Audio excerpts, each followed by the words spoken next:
I don't know if you've seen, but it is a tough day in the market. Stocks were hit really hard. Oil's off 2%. S&P was off almost 3%. Growth fears and tariff fears directly impacting the market. What do you say? Look, this president's a businessman. He's a negotiator, not in his career in politics and his career in business. And what has been the end result of that? Improvements for the American people. But we're in the midst of a deal right now. We're in the midst of negotiations.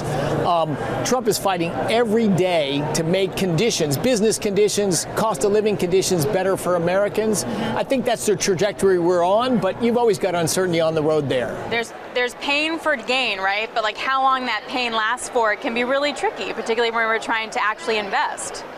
Yeah, look, he's got two big goals on trade. Number one, we've heard about, I don't think it's been talked about enough, is look, 100,000 or more premature deaths of mostly young Americans from fentanyl. He's massively motivated by that. Anyone who's been touched by a friend or a family friend that's seen a death from fentanyl, this is just heartbreaking. So he's trying to work with both of our neighbor to the south and our neighbor to the north to how can we go as far as we can to shut down the trafficking in fentanyl. I think it's hard to go too far in that direction. The other thing President Trump wants to do is have free trade but fair trade. You've heard him talk about reciprocal tariffs. You know, we have 250% tariffs to export, dairy products into Canada. That doesn't make any sense. That certainly hurts American dairy farmers. So let's have the parties come together and together work to lower tariff barriers together and have reciprocal trade so it's fair to both sides. All right, let's unpack that for a second. Going first to the trade barrier part.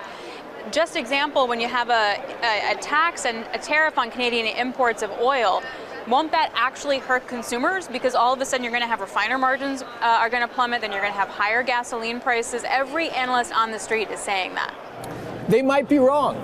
They might be wrong. What if they're right? I mean, we don't have that oil in the U.S., right? We don't have heavy oil, so we cannot refine it here. Yes, it's good for that oil to come into our marketplace, and I suspect that market will continue coming into our marketplace. Okay. So look, there's uncertainty is unsettling, and that leads to a loss of confidence. That leads to fear. But look, life is long. This administration's been in 50 days. We've had 4 actions on LNG exports. We're getting rid of nonsense regulations on home appliances to make them lower cost and higher performing. There's so much positive going on, but yes, you're seeing the sausage making up close and personal. Okay. At the end of the day, we want a lower cost for Americans and expand opportunity for Americans, and I think that's what you'll see coming. But what if the sausage becomes higher gasoline prices or diesel prices because of the tariffs? Well, since President Trump was elected and since he was inaugurated, you've seen a decline in oil prices and a decline in gasoline prices. You saw a decline further today.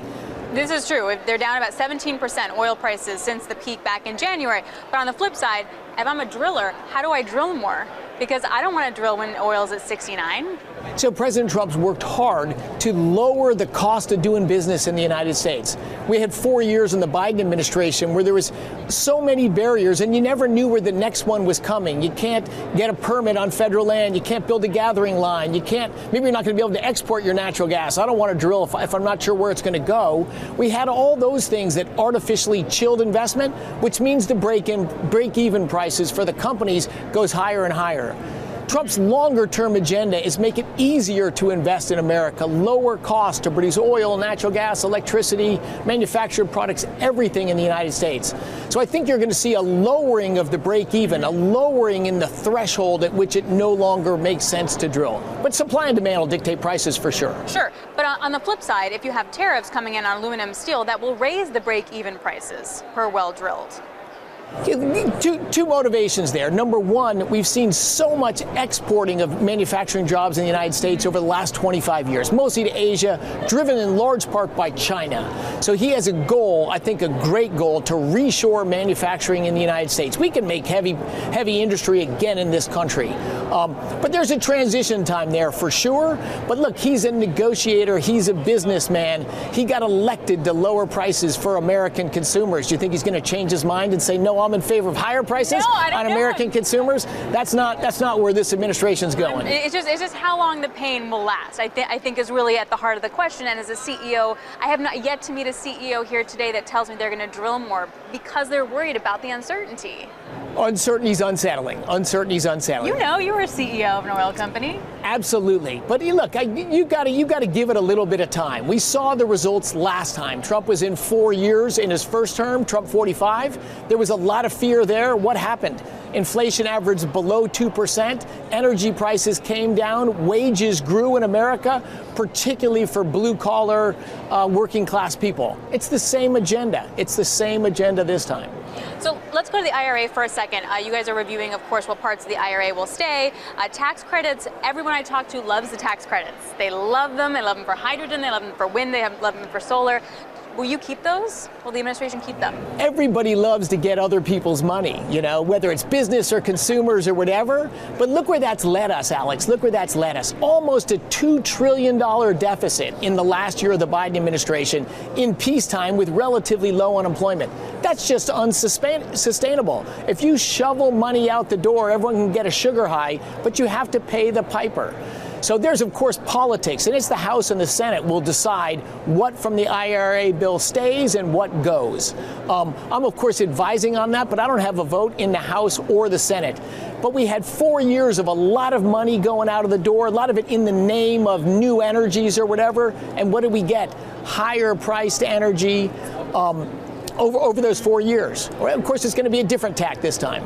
It will be, if we label it clean tech for a moment, our analyst at Bloomberg, they're called Bloomberg NEF, said that over $2 trillion was invested in clean tech last year, about double fossil fuels, but 39% of that was from China.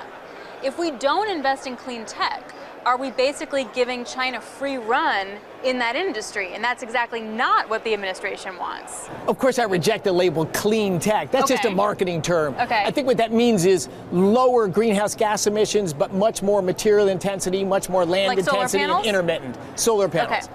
So, and you're right, China is huge in the manufacturing of these systems. China has built lots of wind and solar, but China last year permitted 100 gigawatts of coal power. Their energy system is more hydrocarbon dominant than ours. So they're not moving that direction. They're building a manufacturing industry to sell products to the United States and Europe. So far, I would say it's worked for them better than it's worked for us. The United States gets just over 3% of our primary energy from wind, solar, and batteries. 3%. Hundreds of billions of dollars for 3%. Okay, so you're not worried about that. You don't want to like onshore U.S. solar panels here in a world where you don't like solar panels. I'm not saying I don't like solar panels. Okay. Put the words in your mouth. I've worked in solar. I think solar's got a great future. It's growing rapidly. That's not at all true. It's just we don't want to race down the road Europe went down, right? We could put lots of windmills up and solar panels as Germany and UK did and double or triple our electricity prices and export our industry. That's just simply not the agenda of this administration. We want more energy, more affordable, reliable, secure energy that could come from all different sources. But ultimately, the only constituency being aimed at is the American citizen. When we take a look at other forms of energy, we haven't brought up natural gas and LNG exports, which was a huge focus of your speech today at CERAWeek.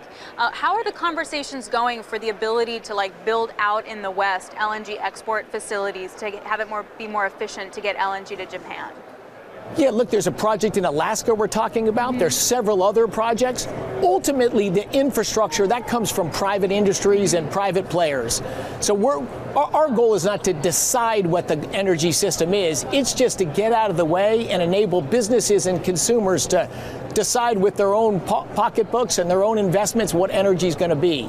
But yes, we've had 4 years of it making it very hard to build new infrastructure.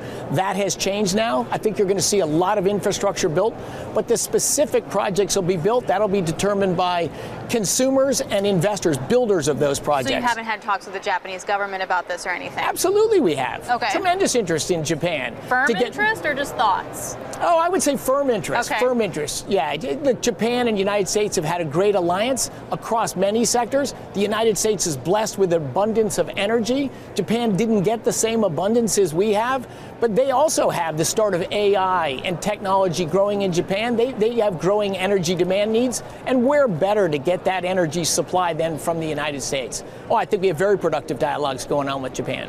And last question for you, because I have to ask it. Are we going to see increased and harsher sanctions on Iran's oil industry? And how does that then play into the U.S.'s relationship with Saudi Arabia and OPEC Plus and Russia? Look, President Trump has great cards in his hands right now, given the American energy system and the willingness to produce more energy here. When he was president last time, Iranian oil exports shrunk down to very modest levels. It starved that regime of money to fund terrorists and to make trouble around the world. Biden didn't remove those sanctions, but he stopped enforcing them. That enriched Iran, and now we've seen what's happened with the Houthis, Hezbollah, and Hamas. It's been mayhem. So is President Trump looking to stop the mayhem and bring peace to the world? Absolutely. Can we afford the squeezing off of Iranian oil exports? Absolutely. From the United States, number one, but also from our allies abroad. You know, I think people realize America's open for business again, and we're seeing increased oil production and increased investments, not just in America, but around the world.